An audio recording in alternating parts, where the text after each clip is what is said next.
America ஒரு நாட்டை நெரிக்கணும்னு நினைச்சா பொருளாதார தடைய ஆயுதமா எடுக்கும். ஆனா அதே ஆயுதம் இப்போ அமெரிக்காவுக்கே வினையா முடிஞ்சிருக்கு. 40 வருஷமா அடி வாங்கின ஈரான் இப்போ பதிலுக்கு திருப்பி அடிக்க தொடங்கிட்டாங்க.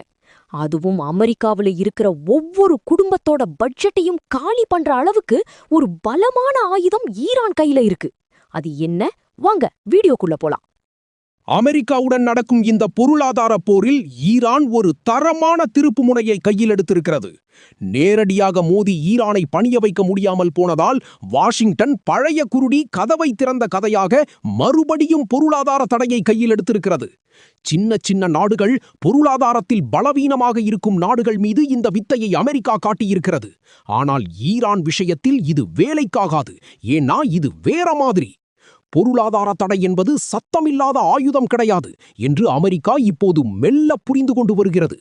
உலகத்தின் முக்கியமான எரிசக்தி வழித்தடத்தை ஈரான் தன் கட்டுப்பாட்டில் வைத்திருக்கும் போது ஈரான் மீது கை வைத்தால் அந்த பாதிப்பு பாரசீக வளைகுடாவுடன் நின்றுவிடாது.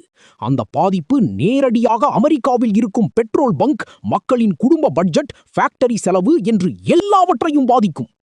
ஏற்கனவே மற்ற நாட்டு பிரச்சனைகளில் தலையிட்டு சலிப்படைந்து இருக்கும் அமெரிக்க மக்களுக்கு இது பெரிய ஆத்திரத்தை தரும்.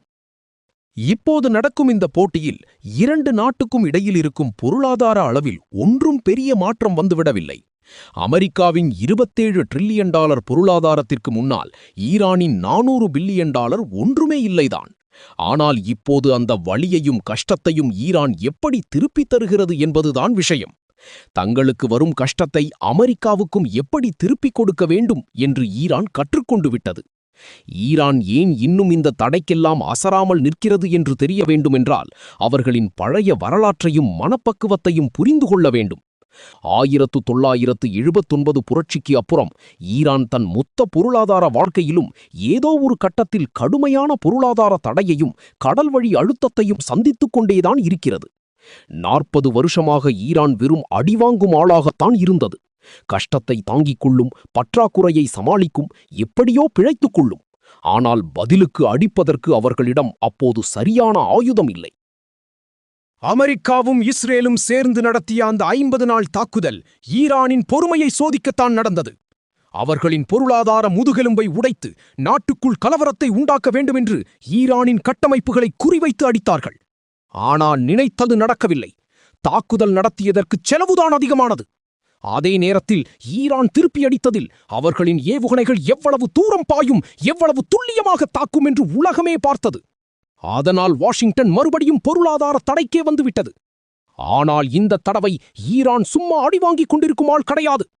ஹார்முஸ் ஜலசந்தி மூலமாக அமெரிக்காவிற்கு எப்படி பதிலடி கொடுக்க வேண்டும் என்று அவர்களுக்கு தெரியும். இந்த வழித்தடம்தான் உலகத்தின் இரத்த நாளமே. உலகில் ஒரு நாளைக்கு தேவையான 20 விழுக்காடு எண்ணெய் இது வழியாகத்தான் போகிறது. கத்தாரில் இருக்கும் எரிவாயுவும் மற்ற நாட்டு எண்ணெயும் ஆசியாவிற்கும் ஐரோப்பாவிற்கும் இது வழியாகத்தான் போயாக வேண்டும்.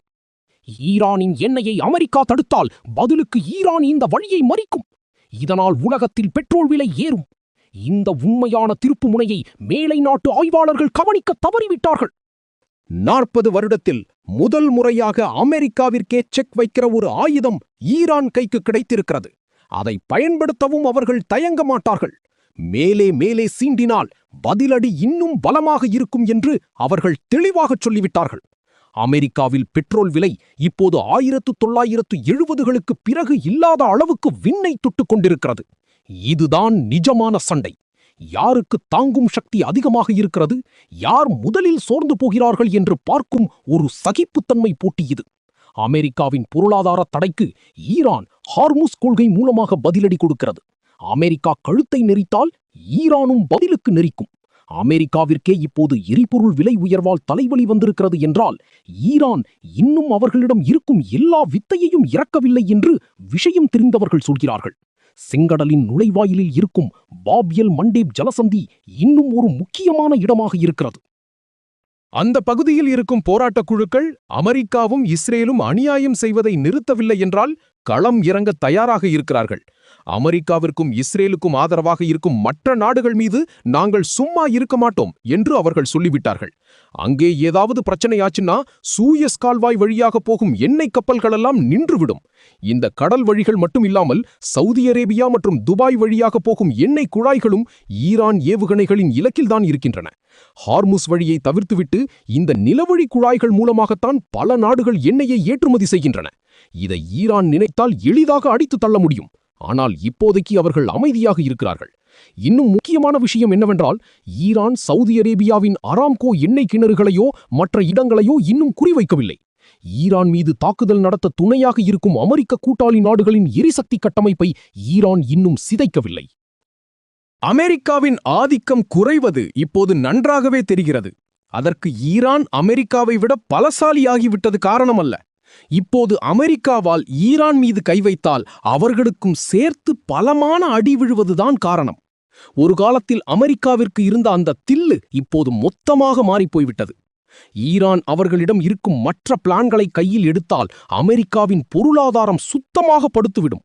பெட்ரோல் விலை கண்டபடி ஏறி எல்லா பொருட்களின் விலையும் உயரும். இதனால் அமெரிக்காவில் பெரிய பொருளாதார மந்த நிலை வரும். வெள்ளை மாளிகையில் இருக்கும் ஆட்சிக்கு தாங்க முடியாத அழுத்தம் உண்டாகும். பொருளாதார தடை என்பது ஒரு போர்தான்.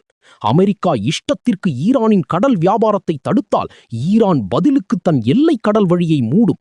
அமெரிக்க பொருளாதாரம் மிக பெரியதுதான். ஆனால் அந்த பிரம்மாண்டமே அதற்கு ஒரு பலவீனமாகவும் இருக்கிறது. எண்ணெய் விலையில் சின்ன மாற்றம் வந்தால் கூட அது அமெரிக்காவை ஆட்டி பார்த்துவிடும். பெட்ரோல் விலையில் ஒரு சிறிய சதவீதம் கூடினால் கூட அது பல பில்லியன் டாலர் நஷ்டத்தை கொடுக்கும். சாதாரண அமெரிக்க குடும்பத்தின் வருமானத்தை பாதிக்கும். ஆனால் ஈரான் 40 வருஷமாக இந்த தடையிலேயே ஊறிப்போன நாடு. அவர்கள் சொந்தமாகவே பொருட்களை தயாரிக்க கற்றுக்கொண்டார்கள். மாற்று வழிகளை தெரிந்து வைத்திருக்கிறார்கள். கஷ்டப்பட்டு பழகிய மக்கள் அங்கே இருக்கிறார்கள். ஆனால் அமெரிக்கா இதுவரைக்கும் இந்த மாதிரி தடையை அனுபவித்ததே கிடையாது. பற்றாக்குறை வந்தால் அதை எப்படி சமாளிக்க வேண்டும் என்று அவர்களுக்கு தெரியாது. அமெரிக்காவை அதோட மண்ணிலேயே வைத்து பாதிக்கக்கூடிய ஆயுதம் இப்போது ஈரான் கையில் இருக்கிறது. 40 வருடத்தில் முதல் தடவையாக அமெரிக்காவிற்கு இருந்த அந்த முன்னிலை இப்போது இல்லாமலேயே போய்விட்டது. அமெரிக்காவுக்கும் ஈரானுக்கும் இடையில நடக்கிற இந்த போர் இப்போ புது கட்டத்தை எட்டியிருக்கு. ஒருத்தர் கழுத்தை நெரிக்கிற இந்த போட்டியில யாரு ஜெயிக்க போறாங்க? உங்களோட கருத்துக்களை கீழே கமெண்ட் பண்ணுங்க. இந்த வீடியோ பிடிச்சிருந்தா லைக் பண்ணுங்க, உங்க நண்பர்களுக்கும் ஷேர் பண்ணுங்க. மறக்காம நம்ம சேனலுக்கு சப்ஸ்கிரைப் பண்ணிடுங்க. அடுத்த வீடியோவில் சந்திப்போம்.